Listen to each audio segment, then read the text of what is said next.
Highly nuclear forces होते हैं, ठीक है, वो फोर्सेस बहुत ज्यादा मतलब शॉर्ट डिस्टेंस के लिए बहुत स्ट्रेंथफुल होते हैं, ठीक है। जब आपको बताया जाएगा कि ग्रेविटेशन फोर्स, इलेक्ट्रोस्टैटिक फोर्स, उसमें एक चौथे टाइप का फोर्स ये भी होता है, न्यूक्लियर फोर्सेस। तो बहुत हाईली बॉन्डेड होते हैं, तो प्रोटॉन को कुछ नहीं करते हैं। Okay sir.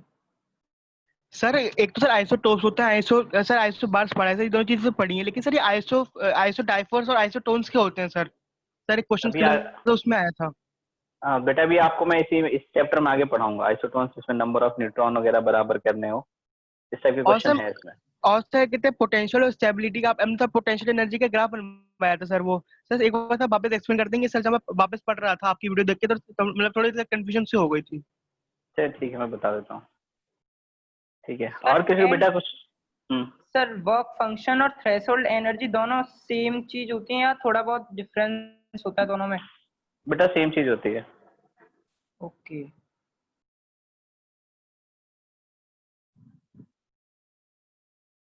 ठीक है, और किसी को कुछ डाउट? तो एक आपको पोटेंशियल एनर्जी वाला ग्राफ बताना है। सर ब्लैक बॉडी रेडिएशन बता दीजिए, बताया नहीं था शायद। हाँ बेटा, मुझे पता नहीं बताया है, चिंता मत करो, मैं बताऊंगा, ठीक है।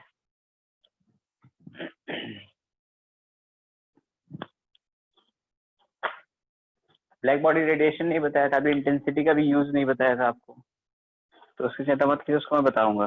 मैं थोड़ा सा एक टॉपिक खत्म करने के बाद बताऊंगा। चलिए,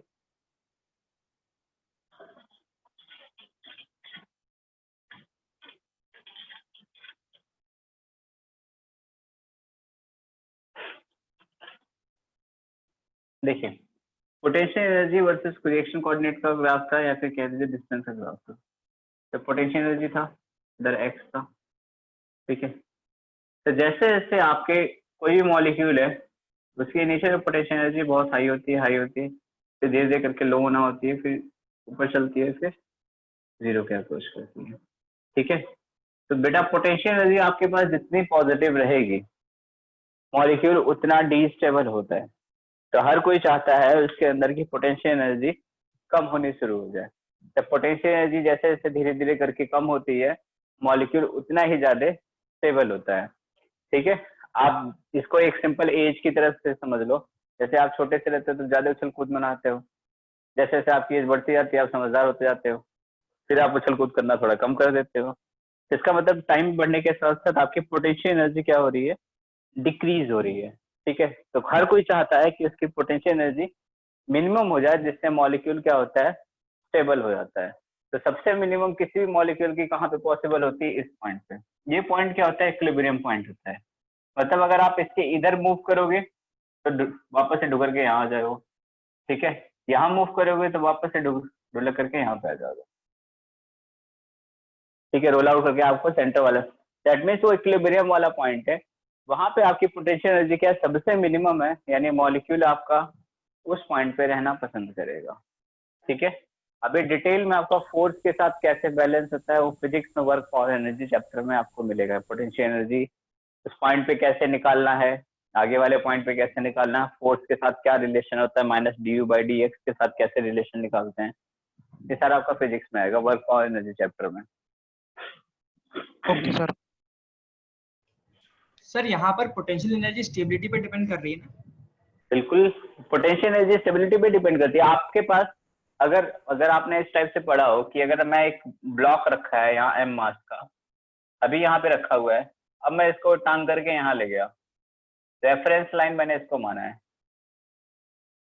ठीक है। रेफरेंस लाइन का क्या कॉन्सेप्ट है, ये बेसिकली न्यूटन, जब न्यूटनियन फिजिक्स आप पढ़ते हो, ठीक है।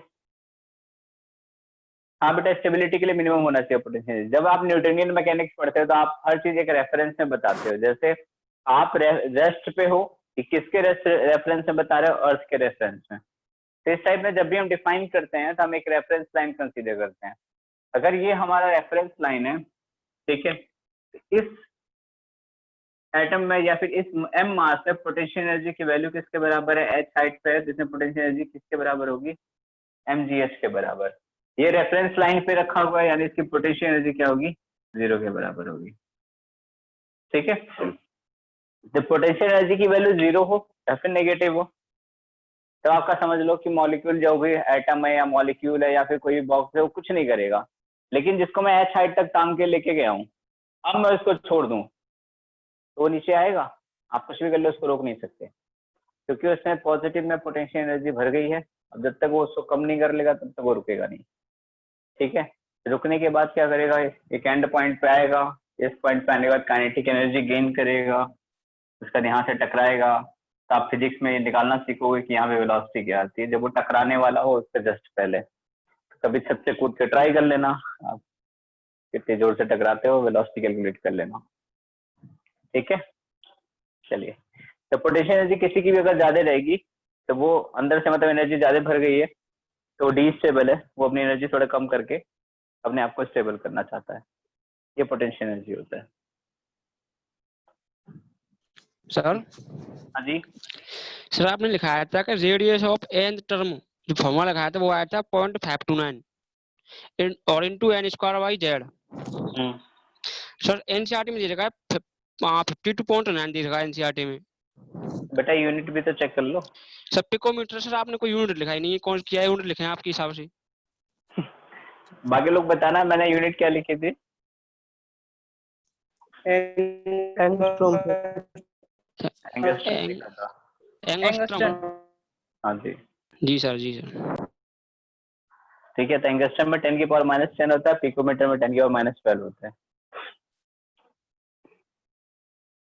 ठीक है, चलिए आगे चलते हैं। अब आपका आयनाइजेशन एनर्जी का पॉइंट हम लोग डिस्कस कर रहे थे। ठीक, चलिए पॉइंट हम लोग डिस्कस करते हैं आपके।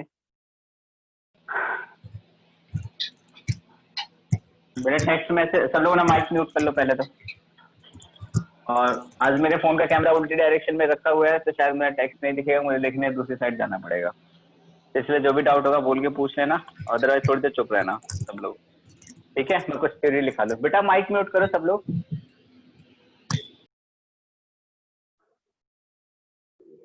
सर कल आयोनाइजेशन ऑफ एनर्जी करा रहे थे आप। हाँ, उसी को कंटिन्यू कराता हूँ। आयोनाइजेशन एनर्जी निकालते हैं। इसकी मैंने डेफिनेशन लिखाई थी क्या कि the energy required to remove an electron from the valence shell of an atom is called ionization energy। ठीक है, चलिए सेकंड पॉइंट लिखते हैं। फर्स्ट पॉइंट ये मैंने लिखा दिया था, सेकंड पॉइंट लिखते हैं। Since hydrogen atom consist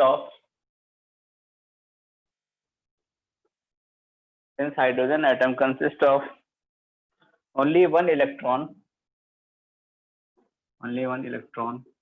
which is present in first shell, so transition corresponding to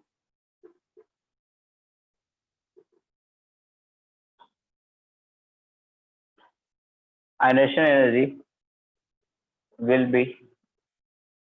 ठीक है, देखिए निकालना कहाँ से है आयनाइजेशन एनर्जी का, मतलब क्या डेफिनेशन आप देखो क्या लिखा हुआ है कि energy required to remove an electron from the valence shell of an atom. Ionisation energy का मतलब होता है किसी भी सेल में हो उसको पूरे इलेक्ट्रॉन को आप मॉलिक्यूल से बाहर खींच के निकाल लो, उसे हम कहते हैं आयनाइजेशन एनर्जी।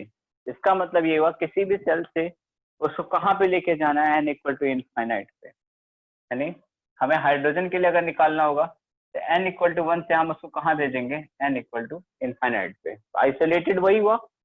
ठीक है, कि आपने आयनाइजेशन एनर्जी क्या था, इलेक्ट्रॉन को उस एटम में से कंप्लीटली बाहर निकाल देना, उसे हम कहते हैं आयनाइजेशन एनर्जी। ठीक, दैट मीन्स अगर हमारे पास ग्राउंड स्टेट में n इक्वल टू 1 में हाइड्रोजन के लिए आयनाइजेशन एनर्जी कितनी आती है, -13.6 इलेक्ट्रॉन वोल्ट। ये किसमें, n इक्वल टू 1 में। n इक्वल टू इनफाइनाइट में बेटा एनर्जी कितनी होगी, 0। -13.6 z square upon n square अगर करते हैं, 10 की वैल्यू इनफाइनाइट रखोगे तो एनर्जी क्या आएगी, 0। इसका मतलब -13.6 से कहाँ लेके जाना है, 0 पे। इसका मतलब यहाँ से इलेक्ट्रॉन को खींच के आपको यहाँ पॉइंट पे लेके जाना है। ठीक है, तो change in energy delta E कितना लगेगा, E final minus E initial. Final कितना हो गया बेटा 0, इनिशियल कितना -13.6, तो जोड़ोगे तो कितना आएगा +13.6 इलेक्ट्रॉन वोल्ट। मतलब हाइड्रोजन एटम को एक इलेक्ट्रॉन निकालने के लिए कंप्लीटली उस एटम से, इसका मतलब हुआ H को H पॉजिटिव बनाने के लिए हमें कितनी एनर्जी सप्लाई करनी पड़ेगी बोर के according, that is 13.6 electron volt.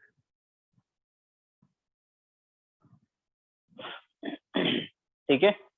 अब अगर किसी जनरल के लिए लिखते हैं, कोई भी आपका हाइड्रोजन लाइक एटम हो, ठीक है, तो ionisation energy for hydrogen like atom, ठीक है, किसी भी हाइड्रोजन लाइक एटम के लिए, या फिर एनी लिख लो, ऐसे लिख लो, ionization energy for any hydrogen like atom, ठीक है। तरह से किसी भी हाइड्रोजन लाइक एटम के लिए अगर आप निकालोगे तो फर्स्ट सेल से कुदा के आपको कहाँ लेके जाना है, इनफाइनाइट पे, आंसर क्या आएगा +13.6 Z²। कहाँ से जा रहे हो आप, n = 1 से मूवमेंट हो रहा है आपका, ठीक है।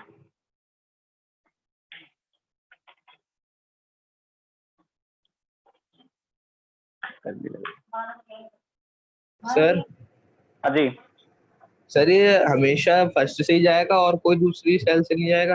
जा सकता है बेटा, दूसरे से भी जा सकता है, ऐसा कोई कंपलसरी नहीं है।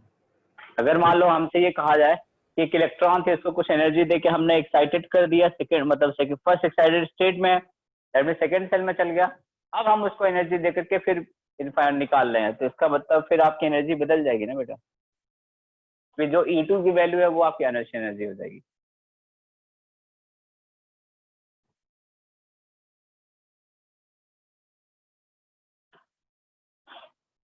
Hello sir. हाँ जी, सर जो मेरा वो स्टार्टिंग से नहीं थोड़ा सा क्लियर नहीं हुआ सर, एक बार रिपीट कर दूंगा प्लीज। अच्छा ये रिपीट कर दो जो जो लिखा है। यस सर, थोड़ा देखिए क्लियर नहीं। पहला पॉइंट आपका ये था कि एनर्जी जो रिक्वायर्ड है, जो मैंने पिछले लेक्चर में लिखवाया था आयोनाइजेशन एनर्जी की डेफिनेशन, कि इलेक्ट्रॉन को किसी भी स्टेट से कंप्लीटली बाहर निकालने के लिए, कंप्लीटली बाहर का मतलब हो गया n = इनफाइनाइट, कंप्लीटली बाहर निकालने की जितनी एनर्जी रिक्वायर्ड होती है उसे हम कहते हैं आयोनाइजेशन एनर्जी। अब हमारे पास चूंकि हाइड्रोजन एटम है, तो हाइड्रोजन एटम फर्स्ट सेल में ही भरा जाता है, तो हमें कहाँ से निकालना है, n = 1 से, तो n = 1 से जो एनर्जी रिक्वायर्ड होगी उसे हम हाइड्रोजन की आयोनाइजेशन एनर्जी कहेंगे। तो निकाला कि इसमें n = 1 में एनर्जी कितनी, -13.6 इलेक्ट्रॉन वोल्ट, n = इनफाइनाइट में एनर्जी कितनी है, -13.6 Z²/n² में n की वैल्यू इनफाइनाइट रखोगे तो E की वैल्यू क्या आएगी 0, यानी हमें निकालने के लिए कितनी एनर्जी लगानी पड़ेगी, तो जितनी चेंज इन एनर्जी है उतना लगाना पड़ेगा, यानी E final minus E initial, final कितना है 0, इनिशियल कितना है -13.6, माइनस माइनस प्लस हो गया, यानी +13.6 इलेक्ट्रॉन वोल्ट हमें एनर्जी देनी पड़ेगी। Okay sir, okay sir.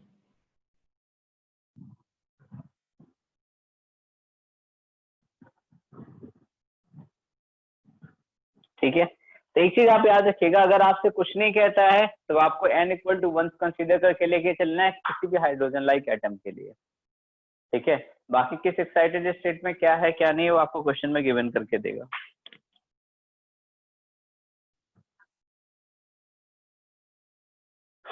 चलिए एक इंपॉर्टेंट कन्वर्जन बता देता हूँ एनर्जी की टर्म, चलिए इलेक्ट्रॉन वोल्ट से जूल में कैसे कन्वर्ट करते हैं।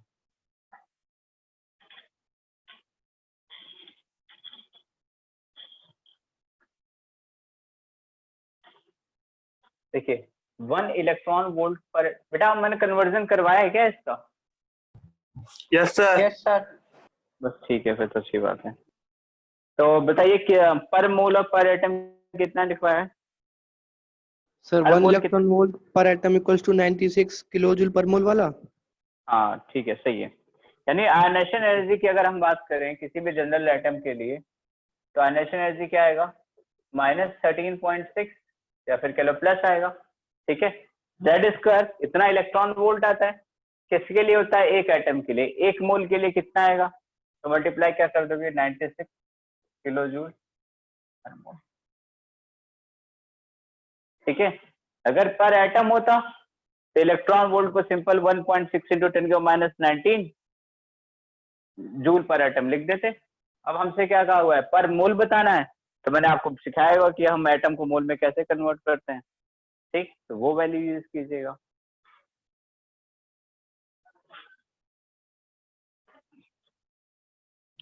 सर एक बार और रिपीट कर दीजिए। देखिए आपसे कैलकुलेट करोगे तो कितना आएगा 13.6 जेड स्क्वायर इलेक्ट्रॉन वोल्ट। अगर एक एटम के लिए कहता है तो आप क्या करोगे, इलेक्ट्रॉन वोल्ट की वैल्यू पुट कर दोगे, कितना इलेक्ट्रॉन की वैल्यू कितनी होती है 1.6 × 10⁻⁹ वो पुट कर देना तो जूल में आंसर आ जाएगा। लेकिन अगर हमसे कहे 1 मोल ऑफ इलेक्ट्रॉन के लिए कितनी एनर्जी रिक्वायर्ड होगी तो 13.6 Z square multiply by 96 kilo joule per mole. Okay sir. Sir मतलब एटम के लिए हमें किलो जूल को जूल में कन्वर्ट करना पड़ेगा। हाँ जी, किसके लिए? और सर एटम के लिए नहीं, आप कन्वर्ट कर सकते हो, आप इलेक्ट्रॉन वोल्ट में भी आंसर दे सकते हो, ऐसा कोई जरूरी नहीं है, आप किसी में भी आंसर दे सकते हो, जैसे आपसे पूछा वैसा आप आंसर दे देना। ओके। चलिए नोट कर लिया सबने, आगे चलते हैं। एंड सर मोल को अगर कन्वर्ट करना है हमें एटम में तो 1/Na से कर देंगे ना? हाँ जी, सर जो इलेक्ट्रॉन वोल्ट पर एटम जो आता है बॉन्ड एनर्जी में, वो एक बॉन्ड को तोड़ने के लिए एनर्जी होती है। चलिए अभी अगला पॉइंट वही देखते हैं।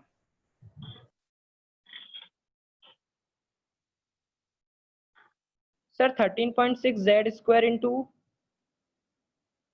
नहीं, इनटू क्या, 13.6 Z square upon n square होता है, एन की वैल्यू अगर 1 पुट कर दिया तो 13.6 जेड स्क्वायर आया। Kilo joule per mole. 13.6 Z square into 96 kilo joule per mole. Okay sir. चलिए बाइंडिंग एनर्जी क्या है? अच्छा, आपने बॉन्ड एनर्जी पूछी थी बेटा, जिसका डाउट था। Yes sir. बेटा बॉन्ड एनर्जी वो थर्मोडायनेमिक्स का पार्ट है, वो होता है कि एक मोल ऑफ, जिस बॉन्ड की बात हो रही है तो एक मोल सब्सटेंस को ब्रेक करने के लिए जितनी एनर्जी रिक्वायर्ड होती है उसे बॉन्ड एनर्जी कहते तो सर उसमें जो हैं। वो हाँ, सर उसमें जो इलेक्ट्रॉन वोल्ट पर एटम की जो वैल्यू होती है वो यही तो हम्म। बताती है कि एक बॉन्ड को तोड़ने में कितनी लगेगी। नहीं बेटा, ये बताता है किसी एटम में से किसी इलेक्ट्रॉन को निकालने के लिए कितनी एनर्जी देनी पड़ी। बॉन्ड अलग चीज होती है, इलेक्ट्रॉन निकालना अलग बात होती है। अच्छा सर। ठीक है, हाँ, अभी केमिकल बॉन्डिंग आएगा तो हम वहाँ अलग से आयनाइजेशन एनर्जी और इलेक्ट्रॉन एफिनिटी पढ़ेंगे, तो वहां समझेंगे कि इलेक्ट्रॉन निकालना और बॉन्ड बनाना दोनों अलग अलग बात होती है। ठीक है, चलिए बाइंडिंग एनर्जी क्या है? एनर्जी रिक्वायर्ड टू रिमूव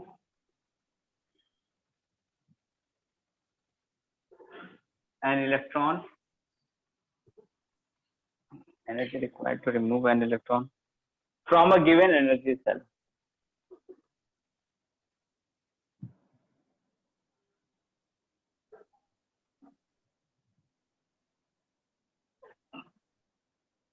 ठीक है, सिंपल सी वही बात है कि आपका आयनाइजेशन एनर्जी की बात हो रही है। सिंपल अगर बात करें तो उसका मतलब यही है।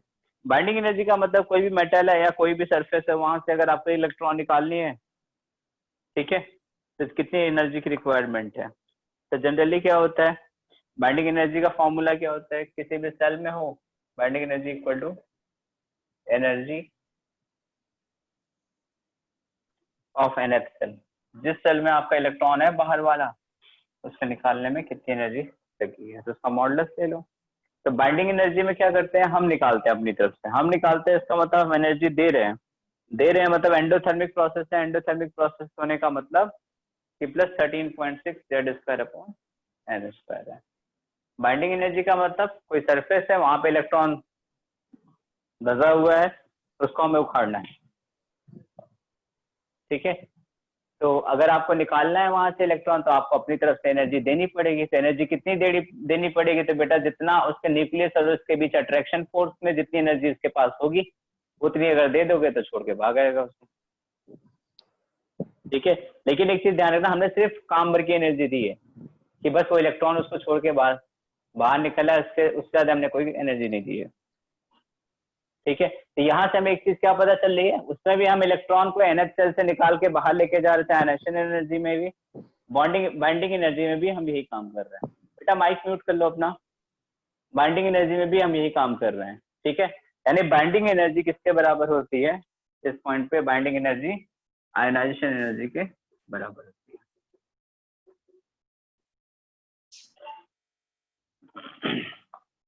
ठीक है, नेक्स्ट सर- आपके एक और हाँ जी सर एक से ज्यादा इलेक्ट्रॉन नहीं निकाल सकते, एक ही इलेक्ट्रॉन निकलेगा केवल? बेटा, एक पैकेट से, एक एनर्जी पैकेट से एक ही इलेक्ट्रॉन निकलेगा। सर निकालने को तो आयोनाइजेशन दो, एनर्जी की वैल्यू क्या बताई थी सर? इलेक्ट्रॉन को निकालने के लिए जो एनर्जी लगती है एक इलेक्ट्रॉन को निकालने के लिए, उसे आयनाइजेशन एनर्जी कहते हैं। एक से ज्यादा निकालना हो तो बेटा 1 by 1 करके निकलता है, पहले एक निकालोगे फिर दूसरा निकालोगे, ऐसा नहीं एक साथ दो कभी नहीं निकलता है।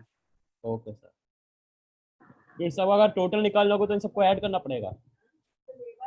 हाँ, तब आई की वैल्यू अलग अलग आएगी, IE1 अलग आता है, IE2 अलग आता है, कॉमन आयोनाइजेशन एनर्जी नहीं आती। जैसे मान लो आपके पास लिथियम है, लिथियम से एक इलेक्ट्रॉन निकालोगे तो लिथियम प्लस हो गया, अब बचे हैं 2 इलेक्ट्रॉन, अब 2 निकालने जाओगे ना तो पहले जितनी आयोनाइजेशन एनर्जी लगी थी उससे ज्यादा एनर्जी लगानी पड़ेगी, क्योंकि आपने उसके घर में से एक आदमी निकाल लिया तो अब बचे ही 2 हैं, तो वो ठीक से पकड़ के रखेगा, अगली बार जाओगे तो तुमको ही पीटेगा वो। ठीक, दैट मीन्स आपको ज्यादा एनर्जी लगानी पड़ेगी अगला इलेक्ट्रॉन निकालने के लिए। Okay sir. एक्साइटेशन क्या होती है समझिएगा, energy required to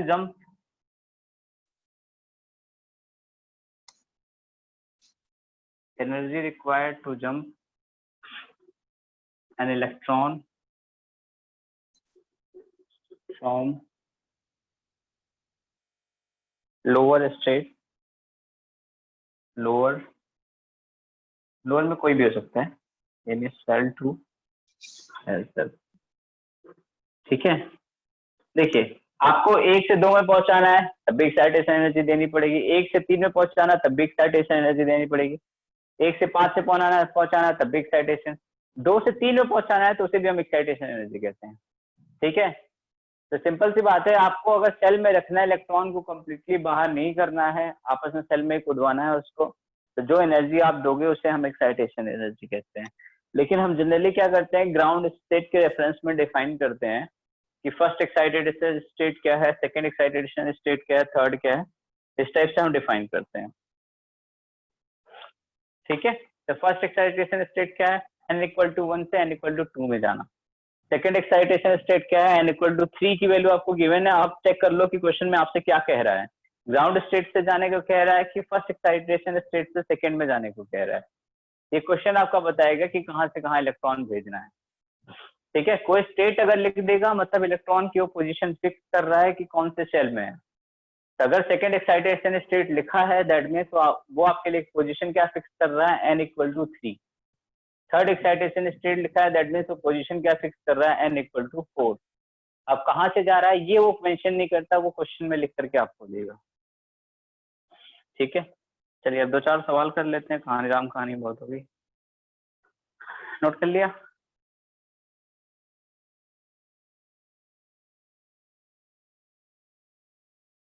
yes sir.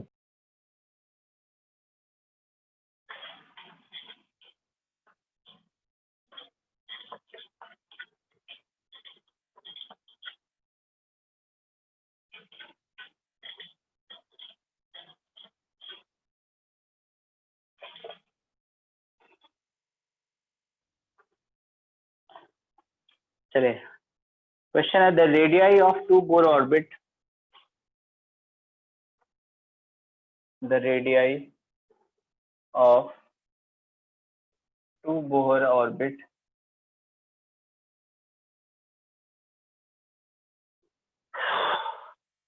of the hydrogen atom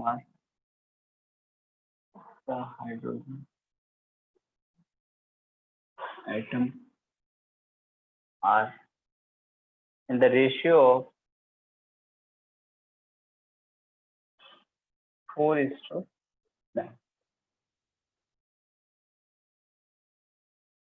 The energy difference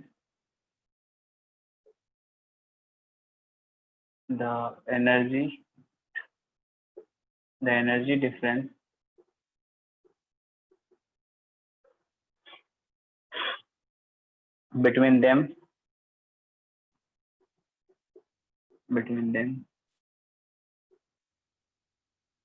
approximate will be or may be option given कर देता हूँ 1.89, बी आंसर है 3.4 electron volt, 1.89 electron volt, C option है 12.09 electron volt, D option है 0.472 electron volt. चलो जी सब लोग जादूगरी करो और आंसर बताओ।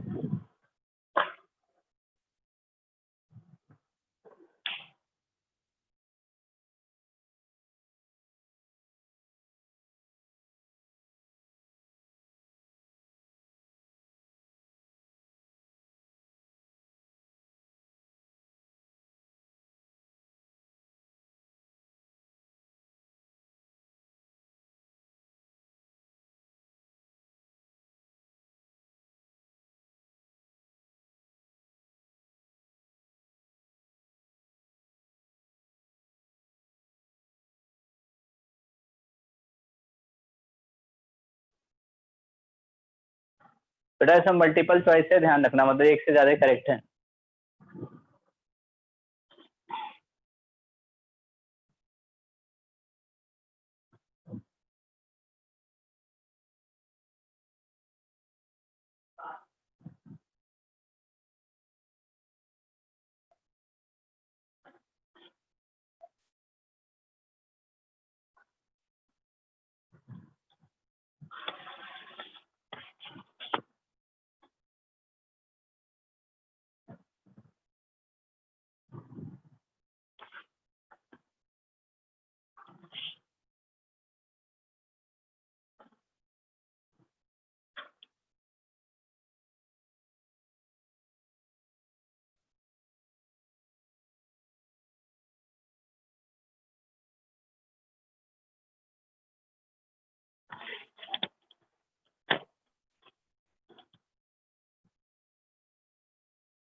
चलिए जी बताइए, किसी का कुछ आंसर आया?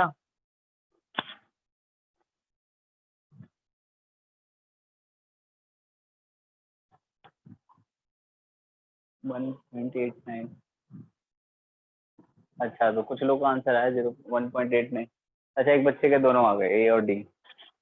अच्छा डी आया। बेटा जिसका डी आया वो बताओ कौन से किस से किस ऑर्बिट में गया है, और ए वाला भी जिसका है वो भी बताए कौन सी किस ऑर्बिट में गया, कहाँ से कहाँ खुदवाया आपने।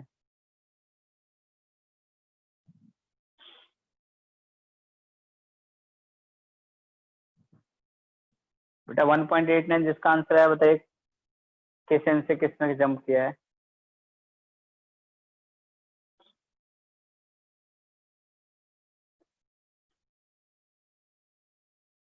2 से 3, ठीक है। और डी वाले आंसर में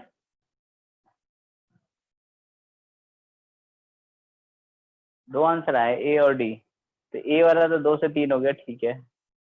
डी वाला 6 से 9, 6 से 9।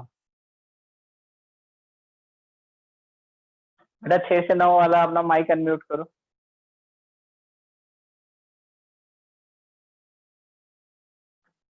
Yes sir. अब बताइए 6 वाले में कितनी एनर्जी निकाली आपने? सर ये आ रही थी माइनस का 3.4/9। हाँ तो आपने कैलकुलेट किया वो तभी तो डी आंसर दिया। हाँ सर आ रही है। हाँ बताइए क्या आ रहा है? Minus of 3.4/9।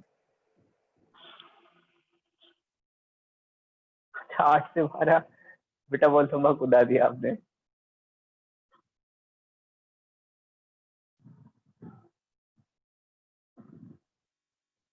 ठीक है चलिए देखते हैं। सबसे पहले आपसे क्या कहा, the radius of two Bohr orbit of the hydrogen atom are in the ratio of 4:9।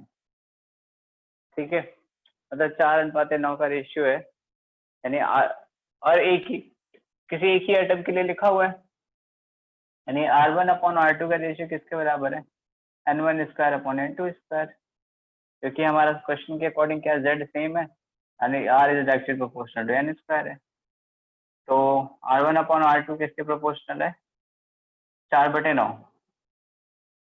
ठीक है, तो 4/9 equal to n1 square upon n2 square, यानी n1 n2 का रेशियो क्या आना चाहिए? 2 से 2/3। तो पहला आंसर तो ये है कि 2 से 3 जंप करेगा। ठीक है,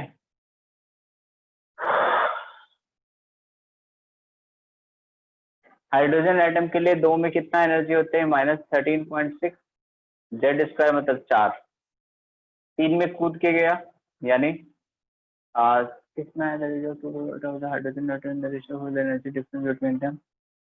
ठीक है, 4:9। कोई भी एनर्जी डिफरेंस है, पॉजिटिव नेगेटिव का कोई मतलब नहीं है, एनर्जी डिफरेंस कुछ ही है।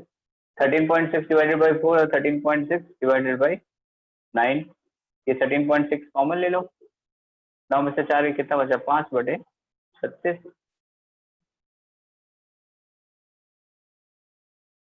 ठीक है, इससे अगर डिवाइड करोगे कितना आएगा? 5 से 35 और 1 6 15 10 छोड़ो, 7 एकम 7 6 13 और 86 7 8 55 7 9 63 7 9 63, यानी 1.9 के अप्रोक्सीमेट जो आपने आंसर आ अंदर रहा है ब्रैकेट में सर 5/36 से सर क्या लिखा है? 5/36 लिखा है। सर 5 से सर 36 से सर कैसे कट जाएगा? अरे 7.2 आएगा, मैं क्या कह रहा हूँ नहीं कटेगा, ओके मैंने अप्रोक्सीमेट कैलकुलेशन किया है। ठीक है, और आपको फिजिकल में इतना थोड़ा बहुत करना पड़ेगा। ठीक है, लास्ट डी वाला जो आपका आंसर आएगा, तो आपके 2 आंसर है, ए और डी। एक ये वाला आंसर है और एक ये वाला आंसर है। ठीक है, तो ये दोनों आंसर आपको पता होंगे। देखो 12.09 और 3.4 इलेक्ट्रॉन वोल्ट, ये आपको याद होना चाहिए था। 3.4 इलेक्ट्रॉन वोल्ट बेटा कहाँ का होता है? कौन से एन का होता है? सेकेंड का। ठीक है, तो 1:2:5 आने का कोई चांस ही नहीं है। ठीक, चलो समझाता हूँ क्या क्या है, कैसे सोचा है। सबसे पहले n1 होता है, कितना होता है? -13.6। n2 कितना होता है? -3.4। बताइए बेटा n3 कितना होता है?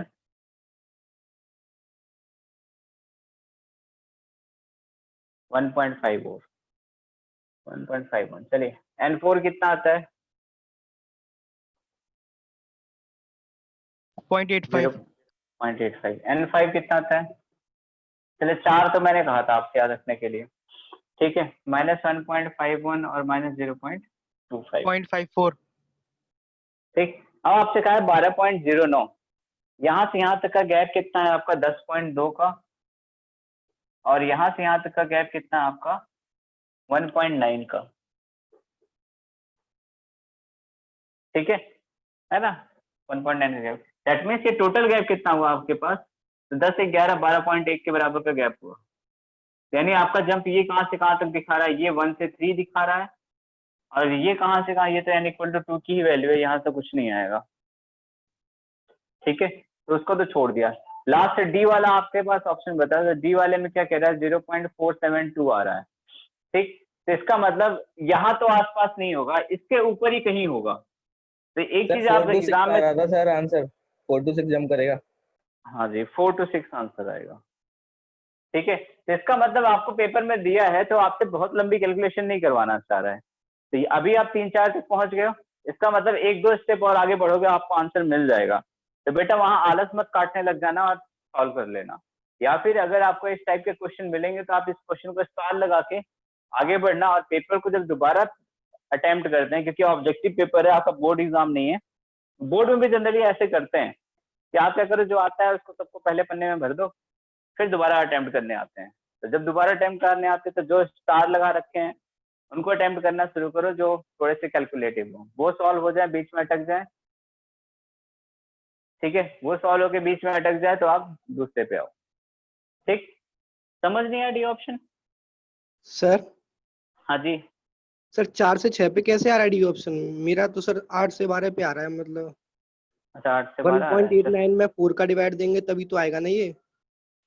अब देखो सर किसमें? आप मैं लिखता 4 हूँ 4 से 6 बता दीजिए। नहीं मेरा नहीं आ रहा, मेरा 8 से 12 का आ रहा है। हाँ ठीक है मैं बता रहा हूँ। 1 2 3 4 हो गया। चलिए 5 में अगर आप निकालेंगे कितना आएगा?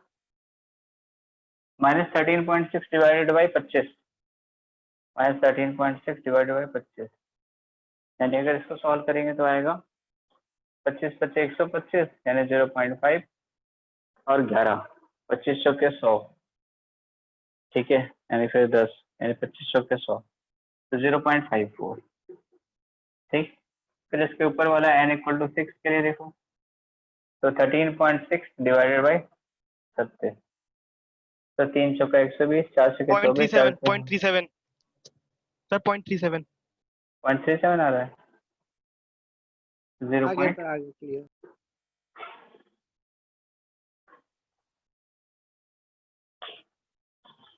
ठीक है, चलिए नेक्स्ट क्वेश्चन पे चलते हैं। Hello sir. हाँ जी सर आपने उसमें सी ऑप्शन को क्यों नहीं इंक्लूड किया?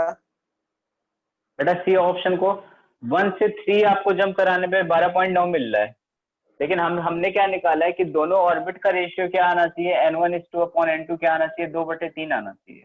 तो क्या क्या पॉसिबिलिटी हो सकती है? 2 से 3 हो सकता है, 4 से 6 हो सकता है, ठीक है, 8 से 12 हो सकता है, या फिर कह लो 6 से 9 हो सकता है। रेशियो 2:3 का मेंटेन रहना चाहिए, इसलिए नहीं लिया है, उसमें 1:3 का रेशियो आ रहा है।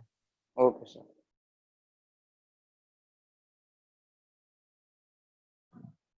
ठीक है, तो आप 4 से 6 में निकाल लो ये 0. क्या ऑप्शन क्या मैंने दिया था, 0.48 ना, 472, ठीक है, अप्रोक्सीमेट आ जाएगा। अब 0.85 में से इसको सब्ट्रैक्ट कर दो तो 0.85 और -0.37 घटाओ क्या आएगा, 15 में से 7 के 7 और 7 में से 3 गया 4, 0.47 अप्रोक्सीमेट आपका आंसर आ गया। ठीक है, चलिए नेक्स्ट क्वेश्चन लिखते हैं।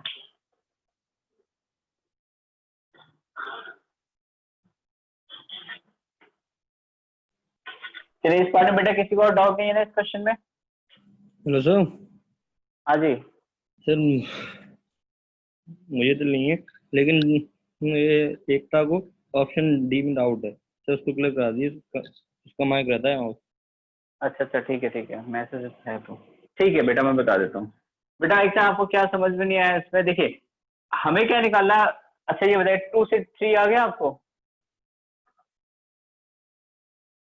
ठीक है 2 से 3 आ गया, 4 to 6 समझ में नहीं आया। बेटा देखो 4 to 6 आपसे क्वेश्चन में क्या कहा है कि आपको रेडियस रेशियो बता दे रखा है, मतलब उनके ऑर्बिट का रेशियो आपको गिवन है कितना, 2:3 का, ठीक है। तो आपसे पूछा है कि जो 2:3 का जो रेडियस रेशियो आया है उसमें एनर्जी गैप कितने के बराबर होना चाहिए, ठीक। तो जिसमें भी नंबर ऑफ ऑर्बिट का रेशियो 2:3 है, आप उनके एनर्जी गैप निकाल के चेक करो। तो आप किसका चेक करोगे, 2 और 3 का चेक करोगे, फिर 4 और 6 का चेक करोगे, फिर 8 और 12 का, या फिर कह लो 6 और 9 का, फिर 8 और 12 का। आप इनमें से चेक करोगे, जिसका एनर्जी गैप आपका आ जाएगा वो सारे उसके आंसर होंगे, ठीक है। क्योंकि आपको n1 n2 का रेशियो दिया है, वैल्यू नहीं दी हुई है। वैल्यू दी होती तो हम सीधा 2 और 3 मान लेते। तो हम सीधा क्या निकालो, 2 से 3 का गैप निकालो और देखो कौन से ऑप्शन में आ रहा है। अगर 2 से 3 अगर जंप कराया है या 3 से 2 कराया है तो एनर्जी गैप चेक करो कि ये एनर्जी गैप किसमें ऑप्शन में आ रहा है। तो 2 से 3 का एनर्जी गैप मतलब n = 2 से लेकर के n = 3, इन दोनों को आपस में सब्ट्रैक्ट करो, यानी 3.4 - 1.85। आप इसको सब्ट्रैक्ट करो तो जो एनर्जी गैप आया, आपसे वैल्यू किसकी पूछ रहा है, यहाँ से यहाँ तक की वैल्यू पूछ रहा है, लेकिन किस केस में पूछ रहा है, सिर्फ तब जब n1 n2 का रेशियो 2:3 हो। तो पहला आप चेक करोगे 2:3 वाले में, मतलब n1 की वैल्यू 2 और n2 की वैल्यू 3। दूसरी पॉसिबिलिटी क्या है, n1 की वैल्यू 4 हो जाए, n2 की वैल्यू 6 हो जाए। तो n1 की वैल्यू 4 हो गई और n2 की वैल्यू 6, इसका मतलब इसके बीच का एनर्जी गैप पूछ रहा है। तीसरी पॉसिबिलिटी क्या है, 6:9 का, यानी अगला आप चेक करो 6:9 का, ठीक है। लेकिन उतने तक जरूरत ही नहीं है क्योंकि हमारा काम हो गया, सारे ऑप्शन रिजेक्ट हो गए, हमारा जो आंसर आना था वो आ गया।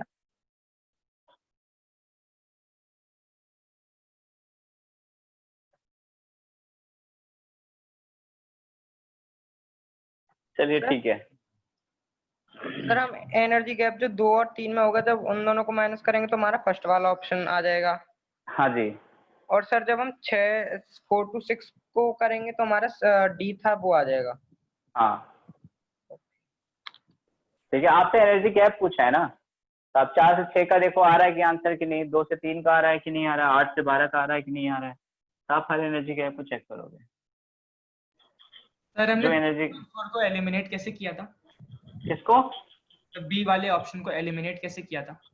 बेटा उसमें अगर आप एनर्जी गैप जो निकाल लेते वो 1:3 का रेशियो बन रहा था, उसका N1 और N3 के बीच का गैप था ना, बी वाला 12.09 वाला 3.4। 3 वो बेटा एक ऑर्बिट की एनर्जी थी, उतना गैप तो कभी बनेगा ही नहीं। वो गैप नहीं था, वो किसी ऑर्बिट की एनर्जी थी, पर्टिकुलर सेकेंड ऑर्बिट की एनर्जी आपके 3.4 के बराबर आती है। ठीक है, वो किसी एनर्जी का गैप नहीं था, वो पर्टिकुलर ऑर्बिट की एनर्जी लिखी हुई थी।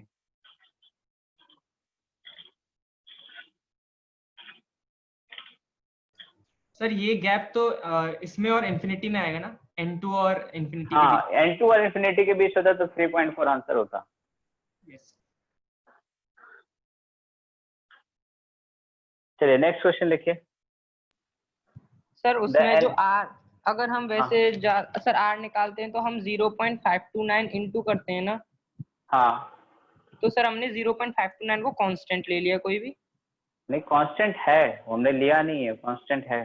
सर मतलब उसे हटा के डायरेक्टली प्रोपोर्शनल का साइन लगा दिया है। हाँ कांस्टेंट, आप जब भी प्रोपोर्शनलिटी का साइन लगाते हो बेटा तो जो भी कांस्टेंट होता है उसे हम हटा लेते हैं, हम सिर्फ वेरिएबल दिखाते हैं।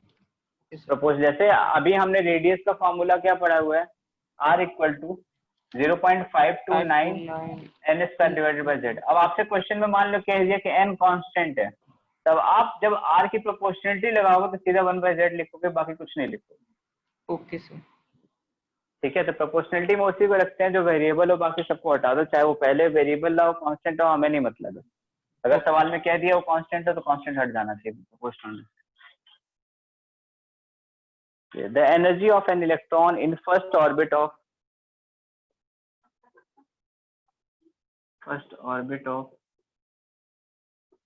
H atom is 13.6 electron volt. The possible energy value of the excited state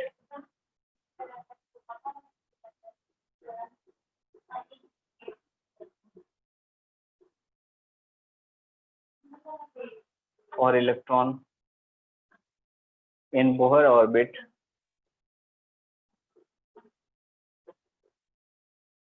of lithium plus 2 and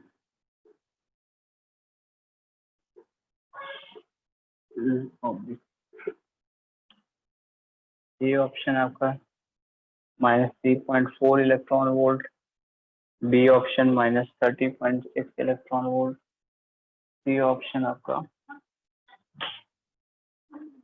-13.6 electron volt and D option आपका नन ऑफ इट। चलिए ये भी आपका मल्टीपल चॉइस करेक्ट है।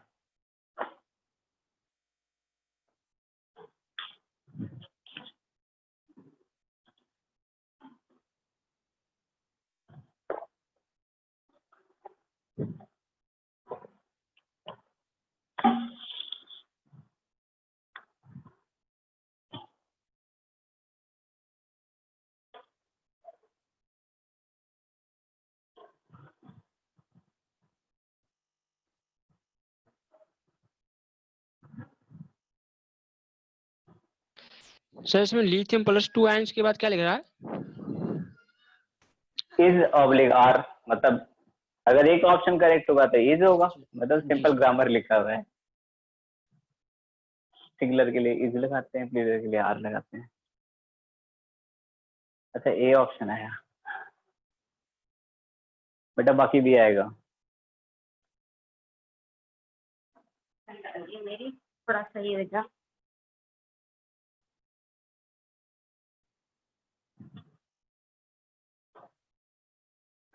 अलग एसी चलवा दो, गर्मी लगे बहुत जोर की। है नहीं जो काम बोला था। सर आंसर एसी है।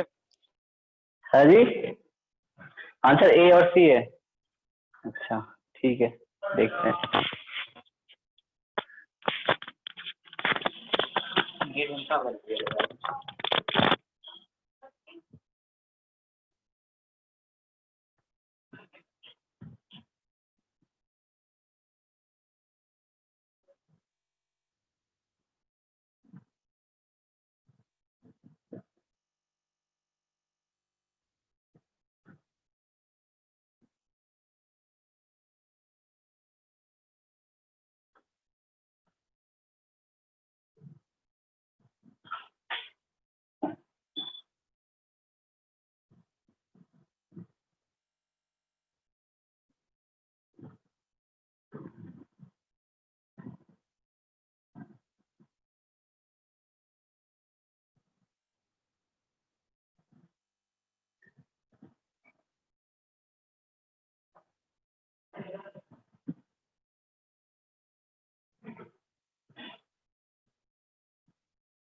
ऊपर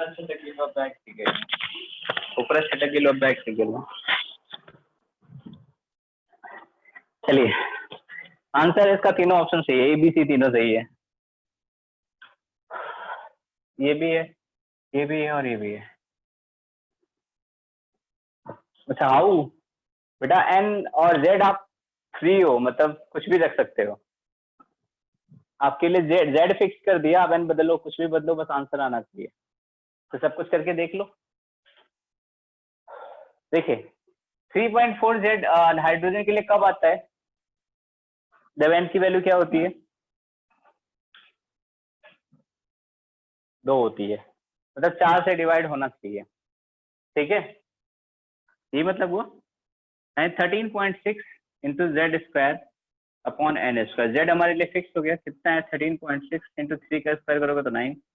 एन की वैल्यू वेरी करना स्टार्ट करो। अगर 1 रखोगे तो 13 9 117 और 9 6 54, तो अपने पास है 122 के समथिंग। ठीक है, 13.6 मल्टीप्लाई बाय 9 डिवाइडेड बाय 4, इससे करोगे 3.4 इंटू 9, यानी आपका ये बी वाला ऑप्शन आ गया, आएगा। ठीक, क्योंकि इसको अगर मल्टीप्लाई करोगे तो यह था 3.4, ये इसको 9 चौके 36, 9 3 27, 3 30 यानी 30.6। तीसरे के लिए रखो 13.6 मल्टीप्लाई बाई 9, 9 से 9 कट गया, कितना आ गया 13.6, मतलब ये भी आ गया। फिर 13.6 इंटू 9 डिवाइडेड बाई 16, 16 ठीक है, 16 अगर करते हो तो 16 इसको करोगे तो 4 3.4 डिवाइडेड बाई 4 यानी 30/4, यानी कितना आ रहा है 7.5। इससे अपने कोई मतलब नहीं है, तो 7.5 के लगभग आ रहा है जो भी। फिर रखो आप 5 13.6 लीजिए सर डायरेक्ट 6 पे आंसर आएगा। चलो 36 रख लिया, तो 36 सेकेंड, हाँ 3 ठीक है, 4 9 36 और ये 3.4, 36 को ऐसे 4 से 9, 9 से 9 कट गया यानी 3.4। सारे आंसर आ गए।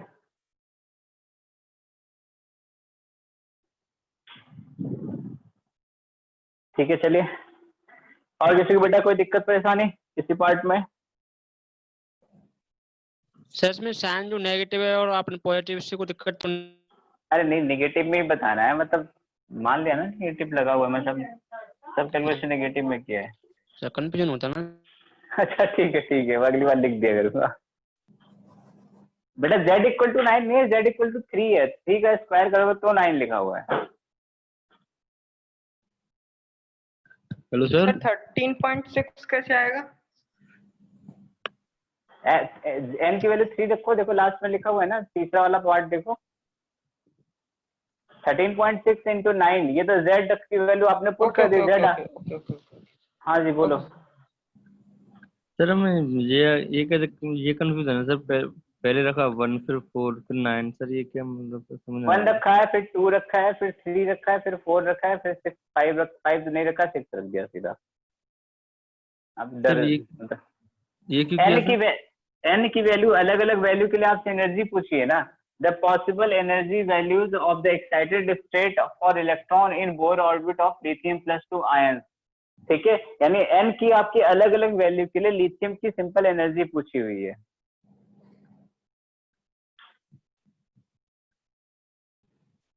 अच्छा नहीं समझ में आया, मैं लिख के बताता हूँ, सॉरी फिर सर ज्यादा शॉर्टकट मार दिया। हाँ जी सर बताओ। वो सर हाइड्रोजन एटम के लिए एनर्जी -13.6 इलेक्ट्रॉन वोल्ट होना चाहिए था ना क्वेश्चन में। हाँ बिल्कुल, -13.6 इलेक्ट्रॉन सर आपने -13.6। 13.6 लिखा है खाली। अच्छा सर इसी से कंफ्यूजन हो गई थी। ठीक है, मैं समझाता हूँ बाकी जिसको नहीं समझ में आया क्या क्या मैंने किया था।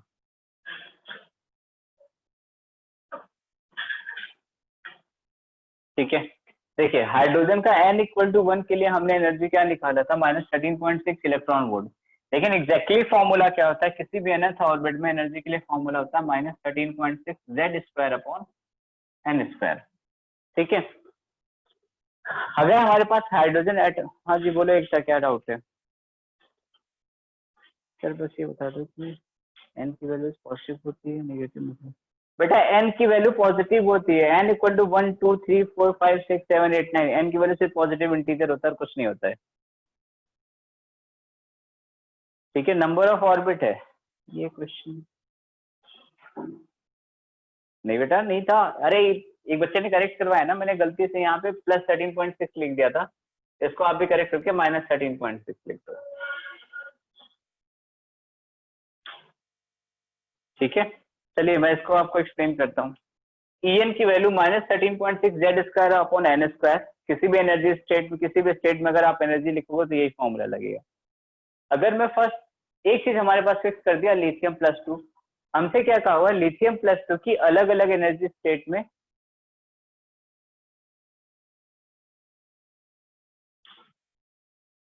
बेटा 3 क्यों लिए z की वैल्यू?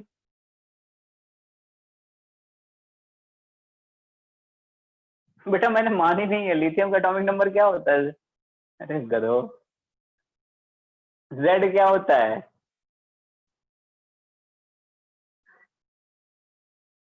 Atomic number. हाँ तो एटॉमिक लिथियम का 3 होता है, इसलिए मैं 3 रखा, माना नहीं है। अच्छा ठीक है भाई, अगली बार से मैं लिख करके सॉल्व किया करूंगा। चलो 13.6, लिथियम के लिए एटॉमिक नंबर क्या है, Z3 है, यानी 13.6 इंटू 3 का स्क्वायर करोगे आप तो 9 आएगा डिवाइडेड बाई n², यानी -13.6 इंटू 9 डिवाइडेड बाई n²। अब आप n की वैल्यू अलग अलग रखोगे, उसके लिए एनर्जी की वैल्यू अलग अलग आएगी। तो n इक्वल टू 1 अगर आप रखोगे तो 13.6 इंटू 9 आंसर आएगा। n की वैल्यू अगर आपने 1 रखा तो इसको सॉल्व करोगे कितना आएगा, -122.4 इलेक्ट्रॉन वोल्ट। ठीक है, ये n इक्वल टू 1 इस फॉर्मूले में अगर आपने पुट किया तो आएगा।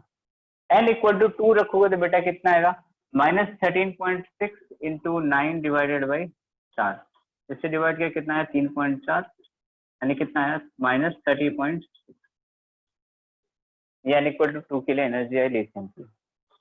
n इक्वल टू 3 के लिए अगर आप पुट करोगे तो बेटा क्या होगा, -13.6 इंटू 9 डिवाइडेड बाई 9, 9 से 9 उड़ गया, -13.6 है।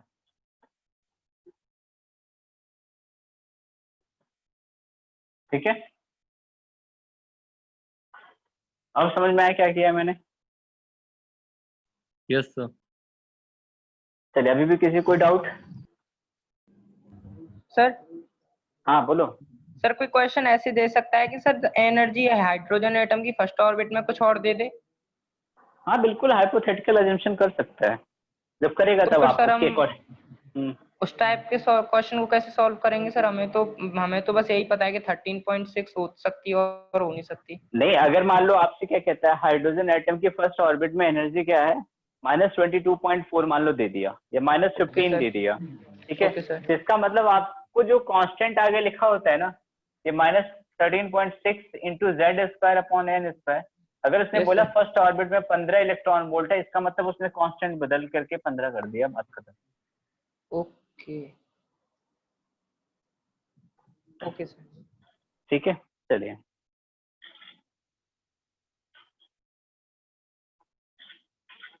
अब बाकी सवाल के ऊपर डिपेंड करेगा, वो हम लोग जब कभी आएगा ऐसा तो डिस्कस करेंगे कि क्या पूछना चाह रहा है, क्या हमको बताना है।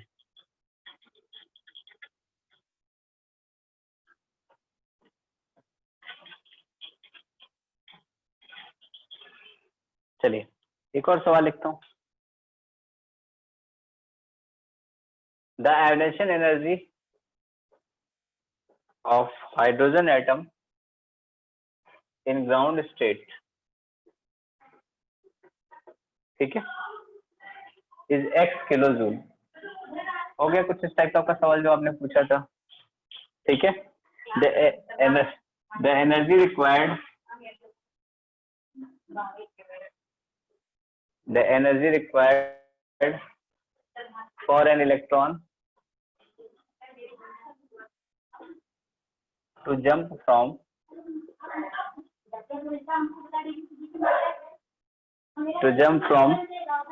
second orbit to third orbit will be, चलिए ऑप्शन आपको रिवीजन कर दूं, नहीं आप ऐसे निकाल लोगे थोड़ा।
चलिए आपका आंसर क्या है, +5/36, ठीक है कह सकते हो।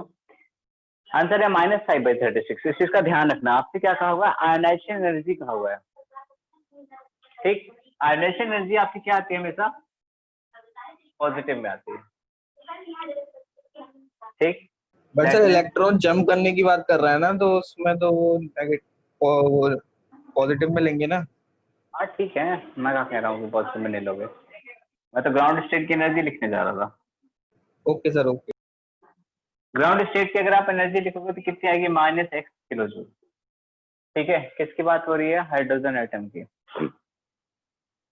तो अगर सेकंड के लिए लिखोगे तो कितना लिखोगे, -x/4।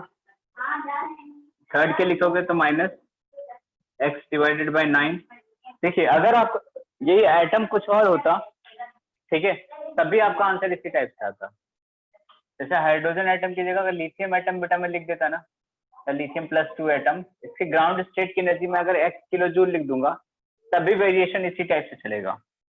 तब आप एक्स्ट्रा दिमाग लगा के z² मल्टीप्लाई मत कर दीजिएगा, ठीक है, क्योंकि जब ग्राउंड स्टेट की एनर्जी की बात हो रही है इसका मतलब हमने उसमें z इंक्लूड कर लिया है, -13.6 z²/n², यानी n = 1 हम क्यों लिख रहे हैं, z हमने कांस्टेंट कर लिया और ग्राउंड स्टेट की एनर्जी में उसको इंक्लूड कर लिया है। अगर हाइड्रोजन एटम की जगह लिथियम एटम भी होता है ना, तभी आपका आंसर सेम रहता है, ठीक है। यही सेम क्वेश्चन अगर लिथियम +2 एटम के लिए पूछो तब भी आपका आंसर सेम आएगा। सर ठीक है, हाँ जी। सर अब आपने ionisation of energy hydrogen atom के लिए x किलो जूल लिया है। हाँ जी। और सर फिर आपने ग्राउंड स्टेट पे माइनस क्यों लिया है?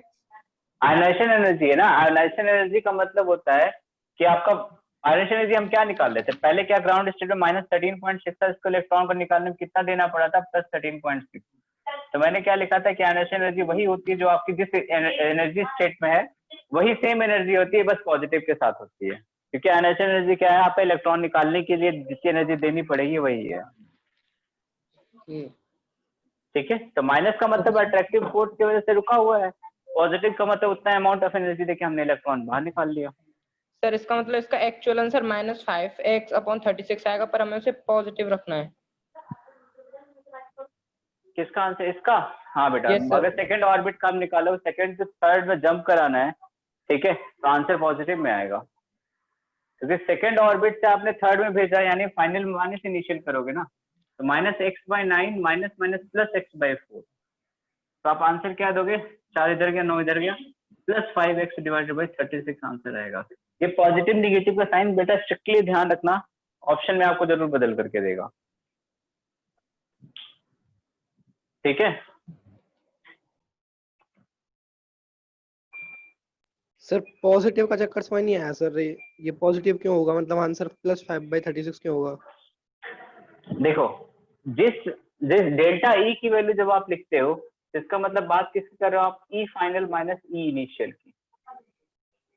ठीक है, तो फाइनली वो किस में जंप करके गया है, थर्ड ऑर्बिट में, तो आप फाइनल एनर्जी किसकी लिखोगे, E3 की लिखोगे, और वापस किस में आपने कहाँ से जंप कराया है, तो आप वहां एनर्जी क्या लिखोगे, E2 की। तो E3 में आपकी एनर्जी क्या है, -x/9, और E2 में आपकी एनर्जी क्या है, -x/4, तो 2 माइनस लगा के पॉजिटिव हो जाएगा, यानी -x/9 +x/4। आप इसको सॉल्व करोगे तो क्या आएगा, 5x / 30। Okay sir. सर लेकिन x हम ग्राउंड स्टेट पे -x थोड़ा ना लेंगे सर, x किलो जूल लेंगे। नहीं बेटा, आप एनर्जी इलेक्ट्रॉन की तो नेगेटिव में लोगे ना ग्राउंड स्टेट पे, आपको क्या, आपको आयनाइजेशन एनर्जी पॉजिटिव में दी हुई है। आप पिछले वाले के साथ कंपैरिजन करो, पिछले वाले में भी आयनाइजेशन एनर्जी, मेरे ख्याल से आप समझ नहीं रहे हो। आयनाइजेशन एनर्जी वो अमाउंट ऑफ एनर्जी जो हमने दिया है एटम को निकालने के लिए, तो अगर जो अमाउंट हमने दिया है वो किस में लिखेंगे हम, पॉजिटिव में। इतना अमाउंट ऑफ एनर्जी दिया है क्योंकि उसके पास पहले से अट्रैक्शन की वजह से इतनी एनर्जी है, तो जो उसके पास होगी वो माइनस में, जो हमने दिया होगा वो पॉजिटिव में। ठीक है, ओके सर। सर ये बता दीजिए कि यहाँ पे Z² को इंक्लूड क्यों नहीं करेंगे अगर लिथियम को क्वेश्चन आएगा तो? क्योंकि आपका ग्राउंड स्टेट में उसने Z इंक्लूड कर लिया है। जब उसने हमसे ये कहा कि ग्राउंड स्टेट में आपके लिथियम +2 की energy x kilo joule per मोल है, इसका मतलब हमसे ये कह रहा है -13.6, 9/1 की वैल्यू क्या है, x है। ठीक, अब आपसे पूछा है कि मान लो वैल्यू किसकी पूछता है, सेकंड की, तो आप फिर से क्या लिखोगे, -13.6 × 9 / 4, तो इसकी वैल्यू तो आपने पहले से x के बराबर लिख दी है। Okay sir. ठीक है, इसका मतलब वही हुआ कि ग्राउंड स्टेट में हमने उसको इंक्लूड कर लिया है।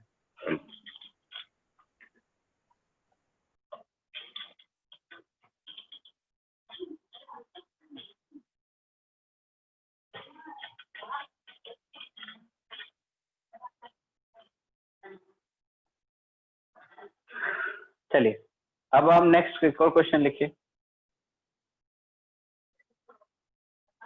Potential energy of electron present in the ground state of beryllium +3 is, ठीक है, आपका ऑप्शन गिवन है A = +E² r, B option आपका गिवन है -E/πε0r, सी ऑप्शन आपका है -E²πε0r, यहाँ स्क्वायर कर दो, और डी ऑप्शन है आपका -E² / πε0r। कोई आंसर रिपीट नहीं हुआ? नहीं रिपीट हुआ। चलिए आंसर बताइए।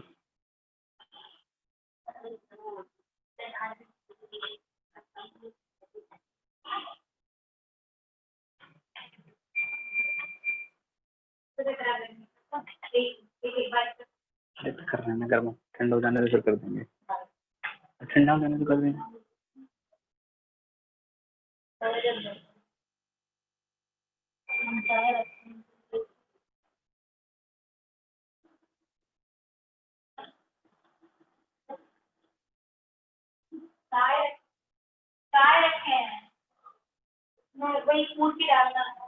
चलिए बताइए आंसर क्या आएगा।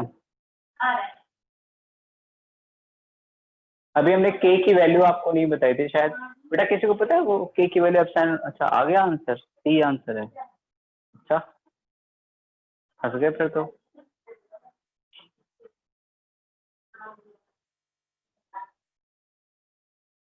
डी आंसर है, विपुल गोयल, ये आंसर सही आया, डी आंसर करेक्ट है। ठीक है विपुल बताइए कैसे निकाला। सर वो फॉर्मूला था ना माइनस का K Z E square upon R potential energy का। हाँ जी हाँ जी ठीक तो है, के की वैल्यू वन अपॉन रख दी थी 4 हाँ, पाई ठीक। Epsilon naught 1 upon. Potential energy क्या होता है, K Z E square divided by R. K की वैल्यू किसके बराबर होती है, एक होती है 9 इंटू 10 की पावर 9 वैल्यू में होती है, और वैसे लिखते हैं तो 1/4 पाई एप्सिलॉन नॉट होती है। ठीक है तो -1/4 पाई एप्सिलॉन नॉट। जेड की वैल्यू बेरिलियम के लिए बात हो रही है, यानी 4 ई स्क्वायर डिवाइडेड बाई 4 से 4 उड़ गया, तो minus E square divided by pi epsilon naught R. और सर फिर आर स्क्वायर किसकी होती है, K Z E square upon R square? किसी की नहीं होती है, अरे फोर्स की वैल्यू होती है। जब फोर्स की वैल्यू लिखते हैं ना K Q one Q two upon R square, तब आता है।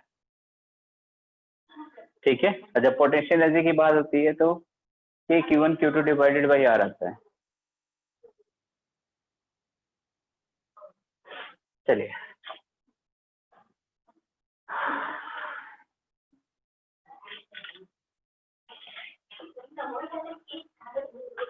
एक और सवाल लिखते हैं।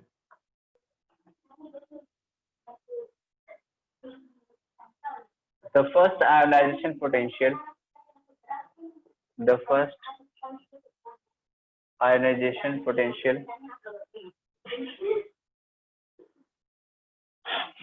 of a hypothetical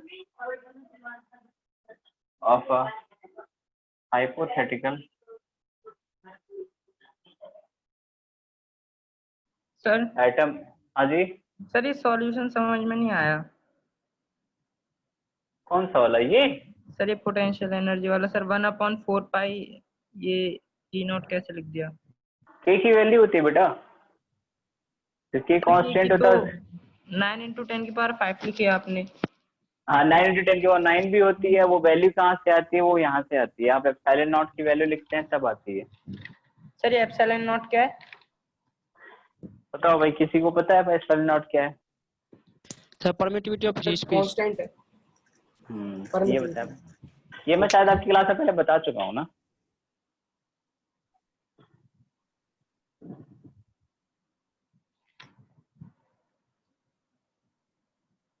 ठीक है चलिए, क्वेश्चन क्या लिख रहा था, the first ionization potential of a hypothetical atom is 16 electron volt, then the first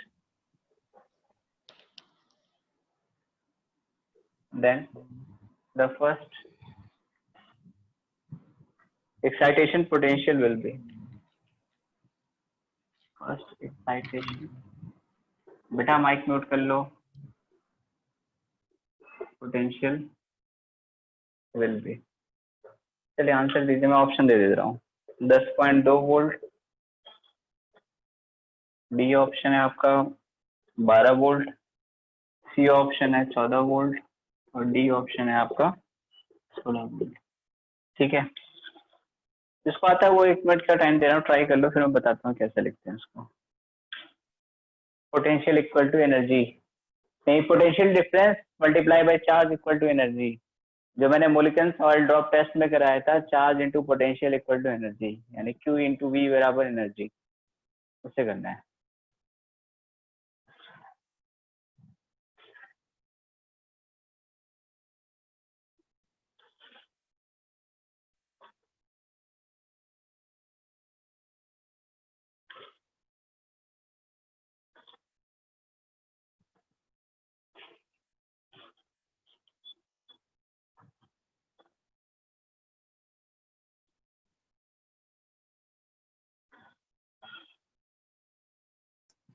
sir हाँ जी, सर यहाँ पर फर्स्ट आयनाइजेशन पोटेंशियल का मतलब क्या है? मतलब फर्स्ट आयनाइजेशन एनर्जी मतलब स्टेट। हाँ, फर्स्ट आयनाइजेशन एनर्जी जितनी आएगी आप उसको वोल्ट में लिख देना, वो फर्स्ट आयनाइजेशन पोटेंशियल हो जाएगा। अभी मैं रिलेट करके बता दूंगा, लेकिन अभी इतना याद रखो कैसे आता है।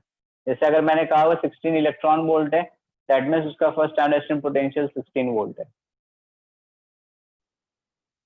ओके। B answer 12 volt. हाँ शायद ऐसे कुछ आता है।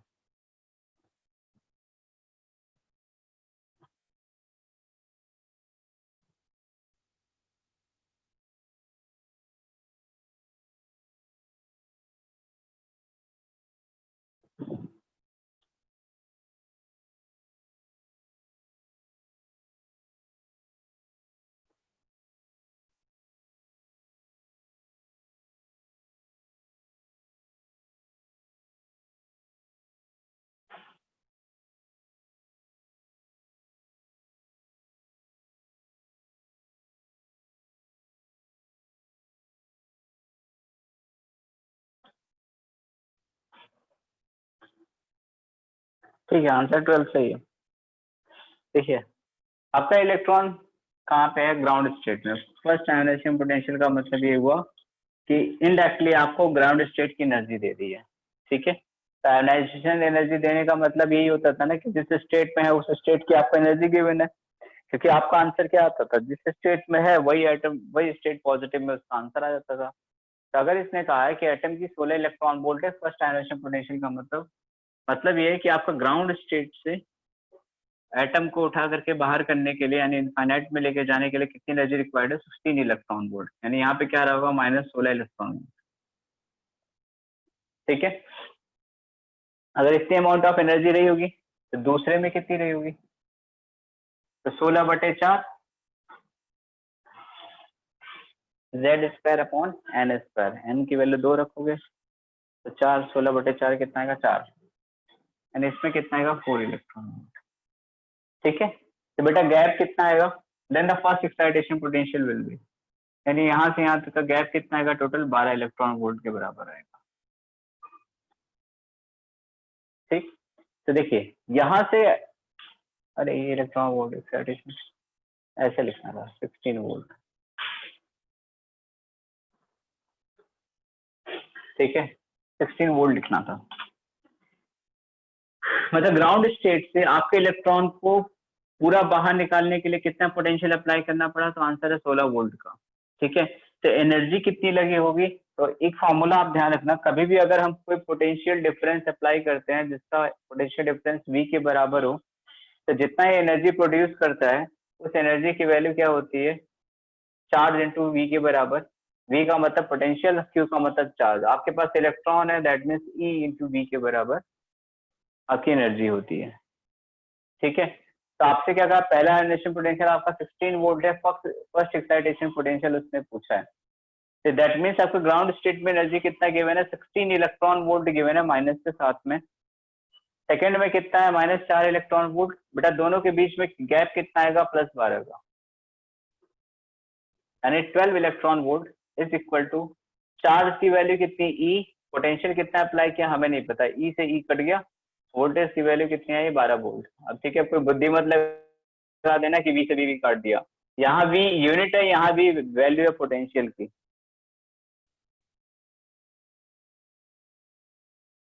ठीक है। तो ये सब जादूगर जिसे समझ में नहीं आया,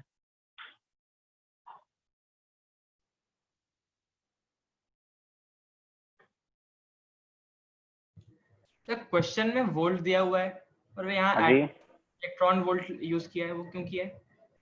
बेटा आपको ये कहा हुआ है कि जब हमें, ऐसे समझो, दो प्लेट है, ठीक है। इस प्लेट से इलेक्ट्रॉन उखाड़ के यहाँ तक पहुंचाना है, ठीक। तो उसके लिए उसने क्या कहा कि पोटेंशियल जो हमें अप्लाई करना है, उखाड़ के मतलब वो एचन्यू वाला नहीं, इलेक्ट्रॉन हम निकाल सकते हैं, कहने का मतलब ये है, इसको निकाल के बाहर लेके भाग जाना है। तो टोटल हमें इस इलेक्ट्रॉन को कंप्लीटली यहाँ से निकालने के लिए कितनी एनर्जी, वोल्टेज कितना लगाना पड़ा हमें? 16 वोल्ट के बराबर। इसे हमने कहा आयनाइजेशन पोटेंशियल। अब निकालना किसके लिए है? वो इलेक्ट्रॉन के लिए निकालना है। तो इलेक्ट्रॉन के लिए निकालना है, इसका मतलब एनर्जी आपने कितनी लगाई होगी? तो एनर्जी का फॉर्मूला क्या होता है, जो पोटेंशियल डिफरेंस हो मल्टीप्लाई बाय चार्ज माइनस, ठीक है। दैट मीन्स आपको ये क्या गिवन है, यहाँ पे जो फर्स्ट आयोनाइजेशन पोटेंशियल दिया हुआ है, दैट मीन्स आपको क्या गिवन है कि आपको फर्स्ट आयोनाइजेशन एनर्जी गिवन है, या फिर ऐसे कह लो आप, या फिर दूसरी टाइप से, इस टाइप से हम कह सकते हैं कि आपको ये क्या गिवन है, ग्राउंड स्टेट में या n इक्वल टू 1 में आयोनाइजेशन एनर्जी गिवन है। जब आपका इलेक्ट्रॉन n इक्वल टू 1 में है उस टाइम के लिए आपको आयोनाइजेशन एनर्जी गिवन है। कितनी गिवन है, तो 16 वोल्ट है। तो पोटेंशियल डिफरेंस कितना है, 16 वोल्ट का। तो एनर्जी कितनी रही होगी, तो आंसर है Q इंटू वी। Q कितना है, ठीक है बेटा, पूछ लेना, कोई बात नहीं। तो एनर्जी हमारी किसके बराबर आएगी, जितना वोल्टेज डिफरेंस है मल्टीप्लाई बाय जितना आपके पास चार्ज है। चार्ज किसके बराबर है, E के बराबर है। E को आप मल्टीप्लाई कर दो, आपका आयोनाइजेशन एनर्जी आ जाएगा। ठीक, तो हमें आयोनाइजेशन एनर्जी पता चली ग्राउंड स्टेट में। अब आपसे पूछा है कि जब फर्स्ट एक्साइटेशन स्टेट में जाएगा तब कितनी आयोनाइजेशन मतलब एक्साइटेशन एनर्जी लगेगी, तो आंसर आता है 12 इलेक्ट्रॉन वोल्ट। तो उसने कहा 12 इलेक्ट्रॉन वोल्ट एनर्जी लेने के लिए हमें कितने पोटेंशियल अप्लाई करना पड़ेगा, तो एनर्जी का formula Q into V again. तो E चार्ज है, वोल्टेज जो V हमने अप्लाई किया है, दोनों का मल्टीप्लिकेशन किसके बराबर आना चाहिए, 12 इलेक्ट्रॉन वोल्ट के बराबर आना चाहिए। तो इलेक्ट्रॉन की वैल्यू कितनी है, 1.6 इंटू 10 का -19, दोनों आपस में कैंसिल आउट कर जाएंगे।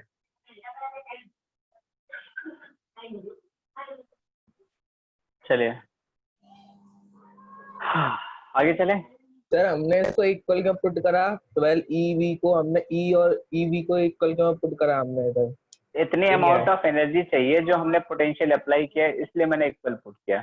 मैंने मान लिया कि एक हमने V पोटेंशियल की चीज ली थी, ठीक है, तो V पोटेंशियल का लोगे तो उसमें एनर्जी कितना आएगा, इलेक्ट्रॉन मल्टीप्लाई बाय वोल्टेज, जितना आपने लिया है उतनी एनर्जी। वो एनर्जी किसके बराबर होना चाहिए, जितना आपके पास गैप है, तो गैप कितना है, प्लस 12 इलेक्ट्रॉन वोल्ट का। तो E इंटू वी किसके बराबर लिखा मैंने, 12 इलेक्ट्रॉन वोल्ट की। अब छोटा ई से छोटा ई कट गया, तो वोल्टेज की वैल्यू कितनी आ गई, 12 वोल्ट। Hello sir. हाँ जी सर मैं ये कह रहा हूँ कि अगर आपके पास थोड़े ऐसे क्वेश्चन हो तो सर ऐसे क्वेश्चन ग्रुप पर डाल देना। अच्छा, ऐसे क्वेश्चन ग्रुप पर डाल दो। हाँ सर। चलो ठीक है, ये क्वेश्चन मैंने आपकी क्लास के लिए स्पेशली छाटे थे ताकि मैं हर टाइप के क्वेश्चन करा सकूं क्लास में। अभी मेरे पास 5-6 क्वेश्चन और बच रहे हैं अलग अलग टाइप के। हाँ तो सर मैं यही कह रहा हूँ सर, अगर आपके पास ऐसे क्वेश्चन हो तो सर उस पर डाल देना ग्रुप पे। ठीक है, मैं देख लूंगा। अब मेरे पास और भी बचे होंगे तो मैं डाल दूंगा। ठीक है, तो बेटा आयोनाइजेशन पोटेंशियल सबको क्लियर हो गया, क्या चीज है,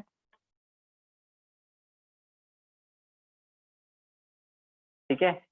अमाउंट ऑफ वोल्टेज जो हम अप्लाई करते हैं इलेक्ट्रॉन को निकालने के लिए, सिंपल सी बात ये, ठीक है, सिंपल सी सब बिल्कुल सिंपल डेफिनेशन ये है कि जो अमाउंट ऑफ वोल्टेज हमने अप्लाई करते हैं इलेक्ट्रॉन को निकालने के लिए, अगर ग्राउंड स्टेट से कर रहे हैं तो that is first ionization potential. उसकी एनर्जी किसके बराबर होगी, जिस स्टेट में वो होगा उसी के बराबर एनर्जी होगी। वोल्टेज कितना होगा, तो इलेक्ट्रॉन वोल्ट में से इलेक्ट्रॉन हटा देना, उतना ही वोल्टेज हमें अप्लाई करने की जरूरत पड़ेगी। ठीक है,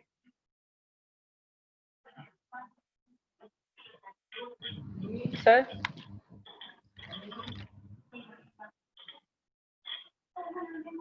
सर हाँ जी बोलो। सर आपने कई सारी वैल्यूज लिखाई थी, जैसे E इक्वल्स टू -13.6 और सर रेडियस की भी लिखाई थी कि 0.529। सर हमने अभी तक किसी क्वेश्चन में इन वैल्यूज का यूज तो किया ही नहीं। हाँ, क्योंकि वो फॉर्मूला बेस्ड है, सिंपल क्वेश्चन तो आपको शीट में मिल जाएगा। ओके, आपको उससे सीधा रिलेटेड क्वेश्चन NMSC का लेवल 1 करोगे, सीधा फॉर्मूला बेस्ड आपको क्वेश्चन मिल जाएगा। ठीक है, और शीट में भी आपको इस टाइप के क्वेश्चन मिल जाएंगे जिसमें फॉर्मूला रख के आंसर लेके आना हो। ठीक है, तो वैसे जनरली फॉर्मूला हमसे पढ़ते हैं, अप्लाई आपके स्टेट वाले एग्जाम में हो सकता है पूछेगा, बाकी वैसे जनरली इतना बहुत ज्यादा पूछता नहीं है, लेकिन याद रखना जरूरी होता है, नहीं तो फिर बाकी चीजें रिलेट नहीं कर पाओगे। En equal to 13.6 Z square वाले फॉर्मूले से किया था बेटा, हमने भी उसी से ही किया है, लेकिन 13.6 हम क्यों रखेंगे, जब मैं यही चीज आपको मैं पहले बताया था कि जब आपको एटम आपके फिक्स करके देगा x किलो जूल वाला, जब मैं बताया था तब भी मैंने ये पॉइंट आपको बताया था कि ग्राउंड स्टेट में अगर एनर्जी दे देती है तो हम जेड स्क्वायर की वैल्यू फिर नहीं रखते हैं।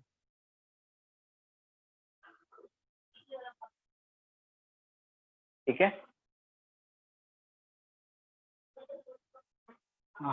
चलिए एक सवाल और कराता हूँ, बाकी मेरे पास 4 क्वेश्चन है, वो ग्रुप में डालूंगा मैं। ठीक है, तो हर कोई इस सवाल को 3 बार 4 बार पढ़ के आना और फिर अटेम्प्ट करके आना। एक क्वेश्चन और करा देता हूँ, 3-4 क्वेश्चन और फिर नेक्स्ट लेक्चर से हम स्पेक्ट्रम स्टार्ट करेंगे।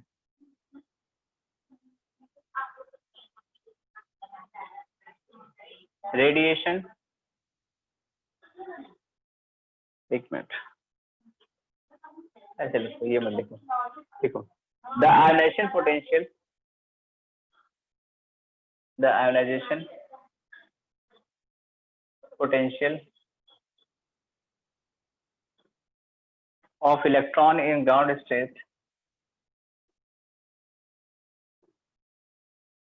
is of hydrogen atom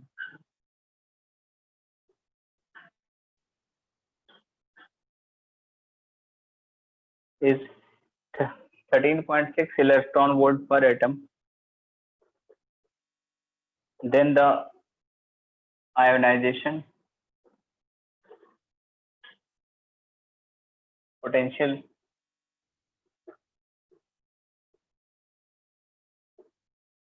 of electron in first excited state of lithium, lithium plus 2 ion B. चलिए आंसर बताइए।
अच्छा 122.4 फंस गए फिर तो बेटा।